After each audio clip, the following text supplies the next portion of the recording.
When God shaking our nest, it's not because He want to distract us. It's not because He want to destroy us. It's just because He want us to be prepared, to be ready for us to spread our wings to fly. So simple lang.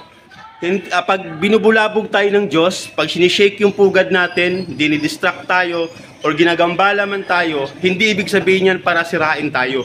Kung hindi, ginigising niya lang tayo, it's a wake-up call for us to spread our wings, for us to fly, para tayo ay makalipad.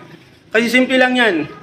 Parang isang ibon lang yan. Kung hindi ka lalabas sa pugad mo, kung hindi ka mahulog sa isang mataas na punong kahoy or bangin man yan, hindi mo ma-spread yung wings mo.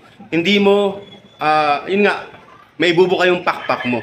So parang, it's just, parang ano lang yan comfort zone. So kailangan nating lumabas sa ating comfort zone para makalipad tayo, para makapunta tayo sa next level or mas mataas or matayog na ating pamumuhay or ating buhay. Kasi nga, kung hindi tayo lilipad, kung gusto lang natin sa ating pugad, so hindi natin ma-spread yung mundo, hindi natin ma-spread yung kagubatan, ika nga, di ba? Hindi natin ma-spread yung ganda ng langit or anuman. So kailangan natin ibuka yung ating pakpak para tayo ay makalipad. So yung ibig sabihin ng Diyos sa atin. Pag sinishake tayo, sinusubukan tayo, ginagambala tayo, ibig sabihin lang ng Diyos, lumipad ka na.